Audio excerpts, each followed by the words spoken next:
the entire EU, Germany in particular, is not doing well economically, especially when one considers that the true inflation regarding vital goods like food and energy is much higher than what is being reported.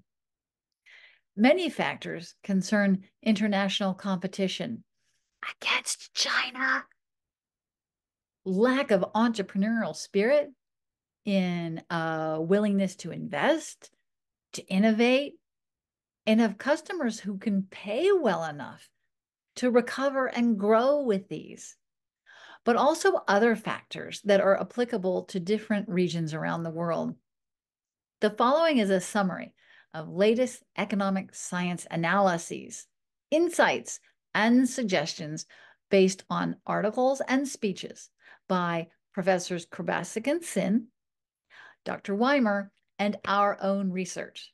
So while this video is about the key problems and complaints, the next one will be about our solutions to all of it. So hang on to your seats.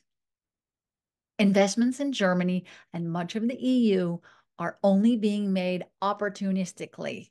So only if they're cheap and represent a huge opportunity. The EU has become a junk store. And nevertheless, even in 2024, won't reach 2019 economic levels, while corruption explodes.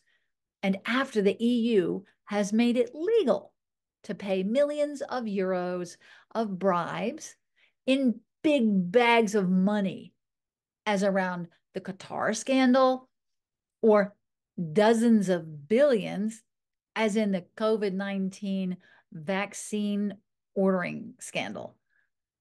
Investors demand a risk premium due to Germany having a higher risk beta, instead of previously when because they were so stable, they had a risk discount. Top companies are making only a small fraction of their revenue in the EU or Germany.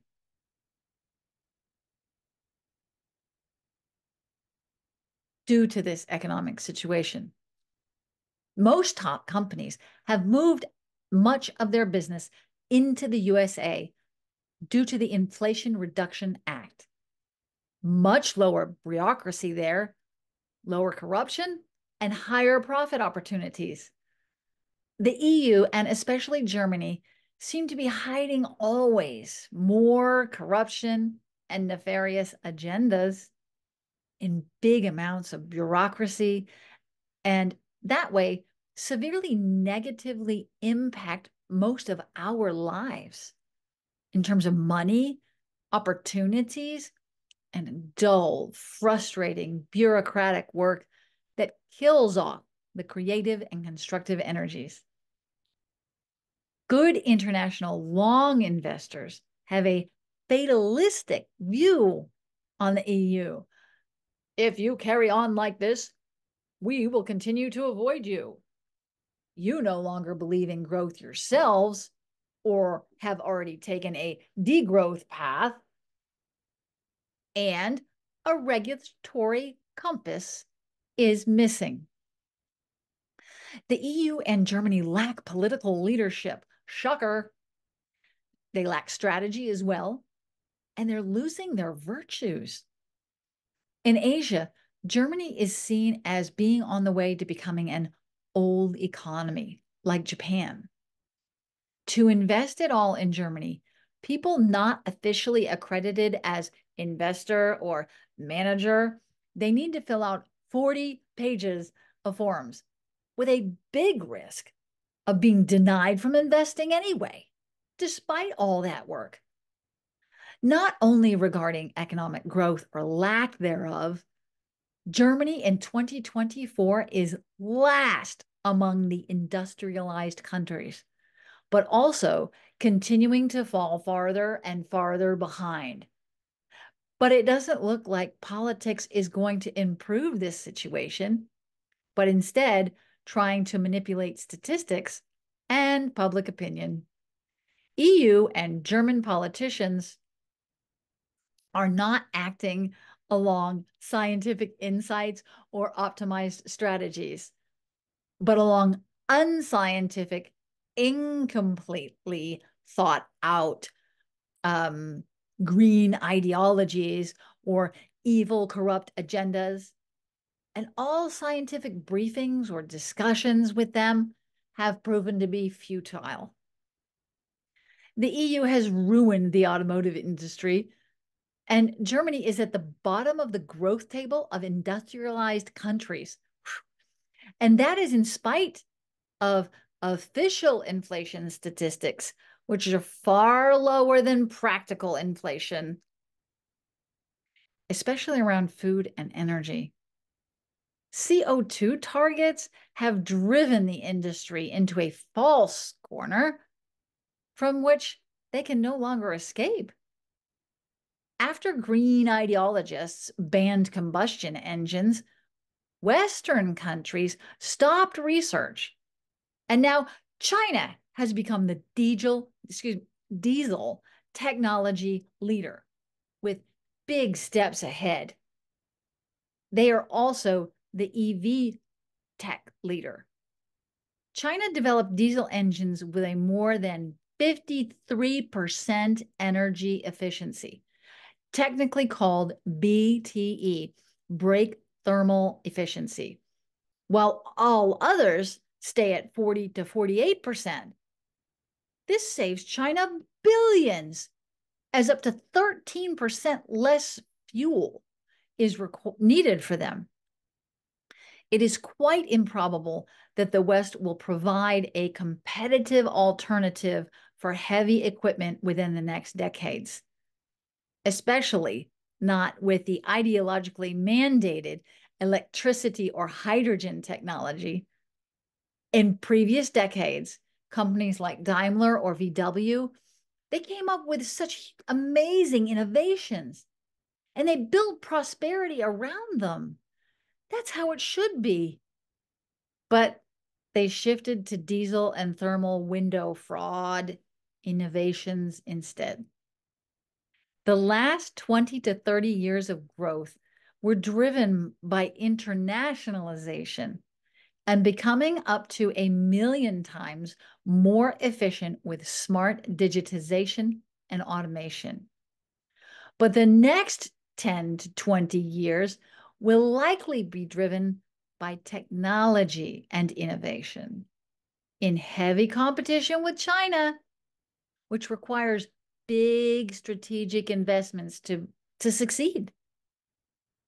And the shortage of skilled workers, if that is more than propaganda to keep wages low with immigration, then at least only immigrants should be admitted who work, who are willing to learn your language, and will contribute significantly to the society and the economy, and not people of which a large share will collect welfare indefinitely, steal, or work illegally, and send it somewhere abroad to home or to finance terror. Worse, military investments are done with wrong priorities. 20 billion were allocated for a kind of military telegram app alternative. Statistically, Germany is defrauding NATO by calculating pensions into the 2% military spending. Germany only has enough ammunition for 1 to 2 days and less than 200 functioning tanks, a number that is only sufficient to encircle a village. Germany failed mostly in digital transformation, especially compared to Estonia, where all administrative tasks can be done digitally by citizens, from tax collection to voting. In Germany, most administrative tasks require personal attendance, and that often means to fly around half the world to get back to Germany. Employees who want to enter other EU countries for business trips need to fill out A1 forms, each time to prove that they pay social contributions, which is ridiculous and costly for highly paid employees and top companies. The EU is largely blocked due to the German vote.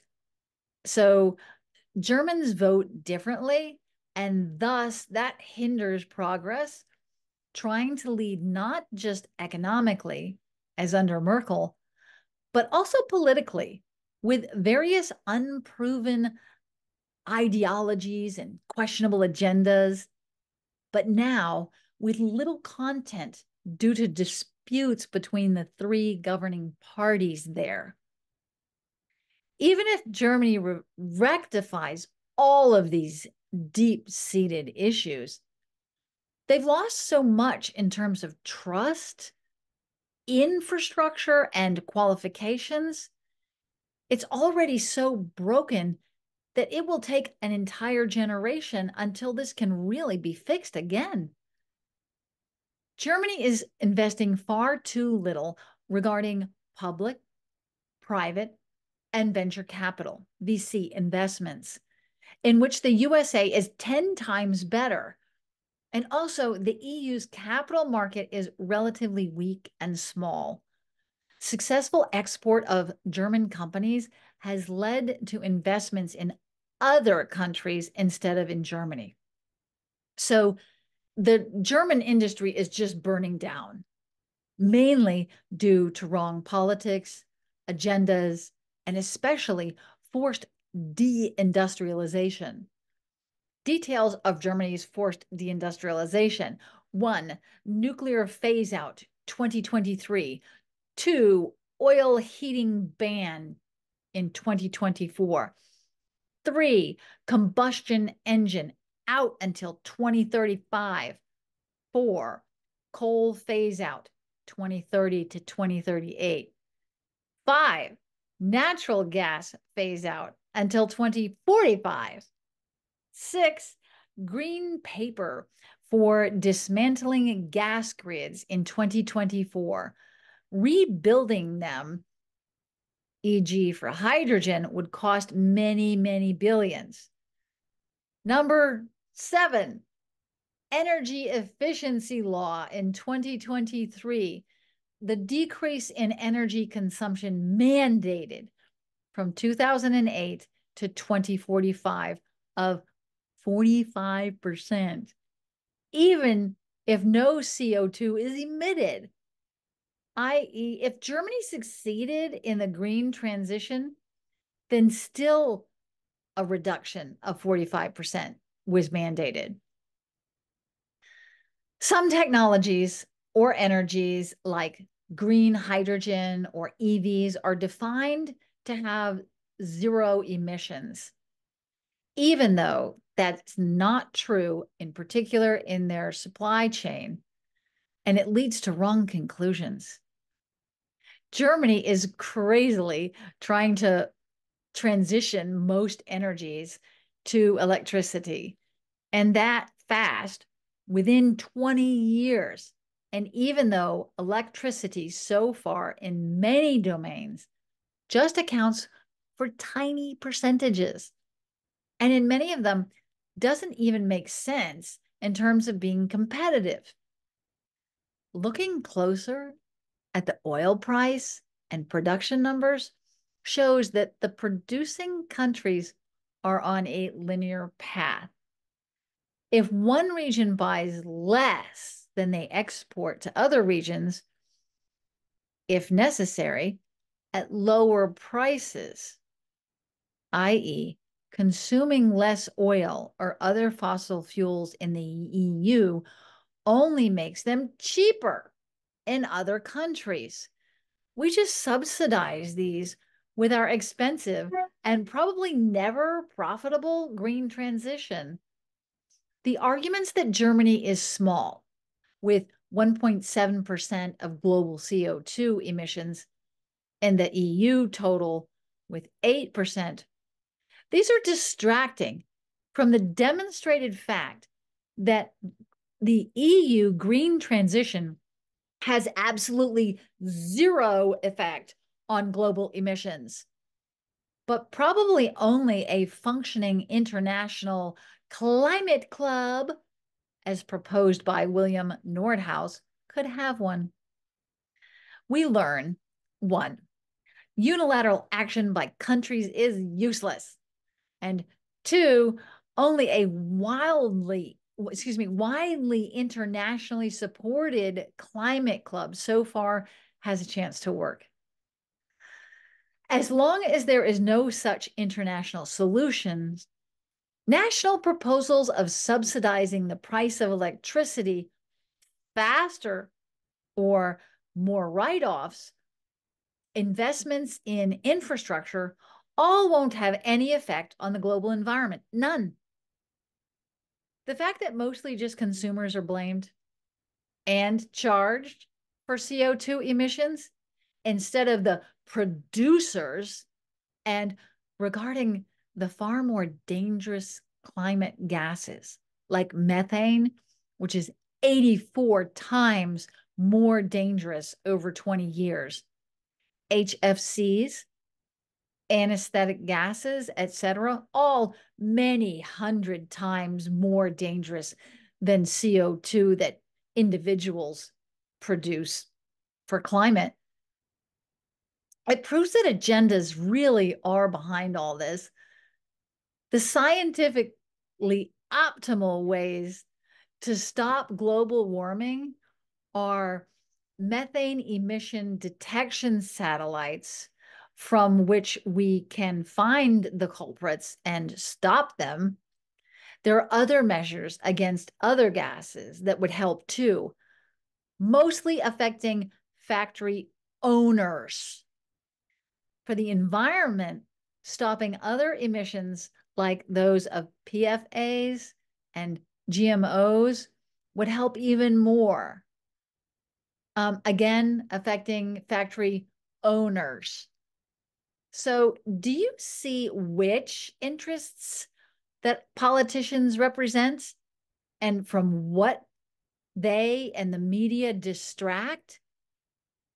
Political scientists analyzed thousands of political decisions in the USA and found that only the interest of billionaires were implemented, and that they have seemed to become complacent, risk adverse, and betting on getting bailed out. The resulting drop in net available buying powers from all of this, higher taxes and deductions and inflation, is not just drops in consumer demand, but the great attrition.